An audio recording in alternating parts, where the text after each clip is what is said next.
Hello, dear friends. Moscow Hawk speaking. Indeed, we are living quite interesting times, and this warfare is escalating all the times.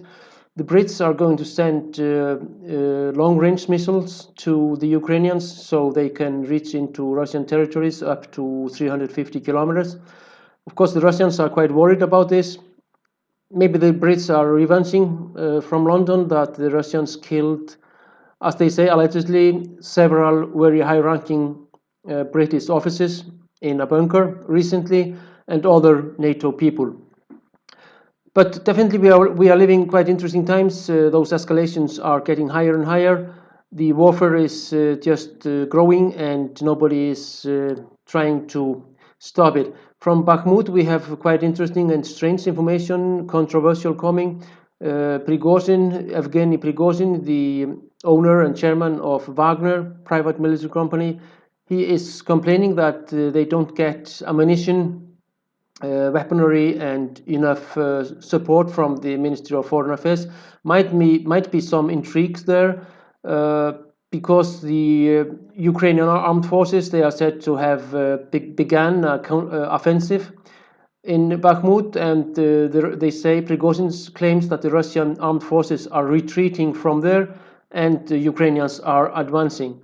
This is very strange, and some intrigues are in the Ministry of Defense, in Wagner, private military company. Big ambitions there. Some jealousy might be because Wagner has shown quite successful actions. They are fighting quite fiercely. He claims tens of thousands of people, including prisoners. They gave freedom in exchange for fighting for the Russian Federation. Might be a game, might be deceiving the Ukrainians in order to get them into some trap, and then quite successful counter-offensive should begin. But I doubt it that they are playing this. They had this Radio Igra with the Wehrmacht in the Second World War, but it's on so high level. It's quite doubtful that those fighting, which are obviously in the Russian society between Shoigu, the Minister of Foreign Defense, absolutely, and Prigozhin, which is a private company, is on a very high level, and it has been bowling underground for many weeks, even months. So this is the map of Bakhmut from the Wagner Group. It's visible that the center of city is being abandoned by the Russians, and some advance began because they had only like 2 kilometers in order to close the ring. The Prigozhin claims. So definitely it's a success of the Ukrainian armed forces recently against the Ministry of Defense and the Wagner people. Quite important political event will take place in the end of this week, the 14th of May, Sunday, when presidential elections are going to take place in the Republic of Turkey, Turkey. Erdogan is, of course, going and trying to be re-elected, but his main rival is here. This is Kemal Kılıçdaroğlu, and this big fight between them, it's also around the connections with Russia, with the West, with the European Union, and with USA. Kemal Kılıçdaroğlu, he is more pro-Western, wanting to join the European Union. Most likely the European Union would like to take Turkey now in because of what is happening in the geopolitics. The USA is for it, absolutely, moreover Biden.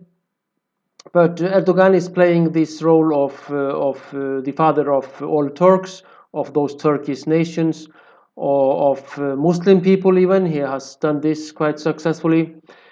And Russia is supporting Erdogan, Recep Erdogan, but the West will support and is secretly as well supporting Kemal. Well, the polls, they show they are quite equal, those two candidates, and most likely there will be another round of those elections. Those are those two rivals, and this will play a quite important role for the future of this region. We have Syria, Israel, Lebanon, Cyprus, Greece, Turkey, of course, is a very geopolitical important situated, and they have 86 million population, growing population. The economy, of course, now is in some mess after those earthquakes and so on. But Turkey is quite important player, and the friendship of Erdogan and Putin has been quite important. This is Maria Zakharova, the spokesperson or spokeswoman, while the Russians, they still don't have those neutral or unisex or anything like that. For the main things she was talking about on her press conference, this is the Ministry of Foreign Affairs where she is working. She was, of course, mentioning the Victory Day, the 9th of May. She claims that is one of the most important and significant day of human history now. The liberation against Nazi Germany of those allies then fighting together, Soviet Union, Great Britain and USA, and part of France and so on. So there were 7 leaders came to Moscow. This is the Ministry of Foreign Affairs. Another picture. This is Masha, my friend, in the uniform. But those are those leaders from the CIS countries. In this very picture, we have nine of them.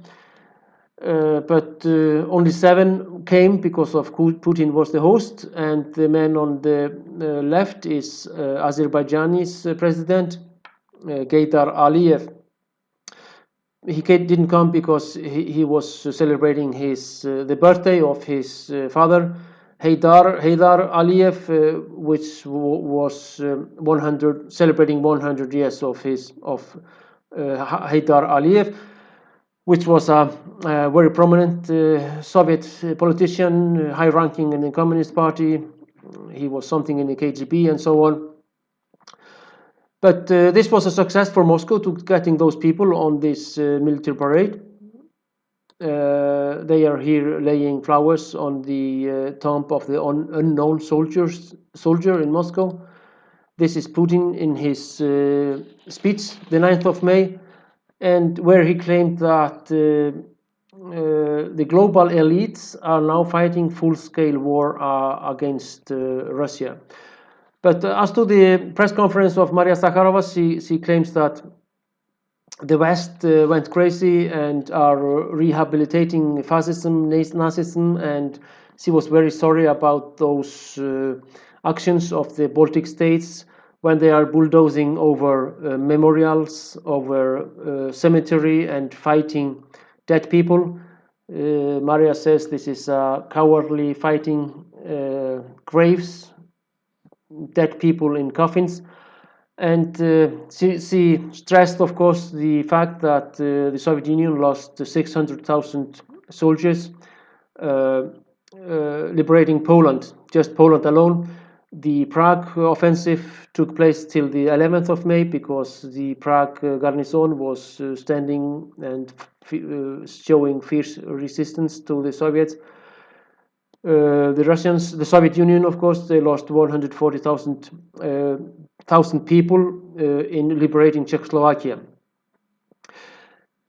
She is, on the other hand, thankful to volunteers and people which are taking care of graves of Soviet soldiers in those countries. We are talking about Estonia, Latvia, Lithuania, Poland, Czech Republic, and Slovakia mostly. The Hungarians, they are much more loyal and much more civilized. I must agree that I do agree with Masha, with Maria, that it's cruel, it's barbaric to fight dead people in their last graves and bulldozing those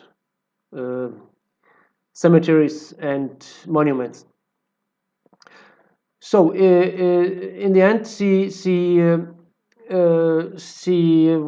was thankful for those people which came in Immortal Regiment celebration in 80 countries around the world, in South America, in Africa, Asian countries, something in Europe, and was thankful for those volunteers. And she said that these people, they don't represent this Western elite which are trying to destroy Russia, but those are quotations into Maria Zakharova and into Putin. So we hope for the best anyway, and for this is all, and have all the best to you in all future.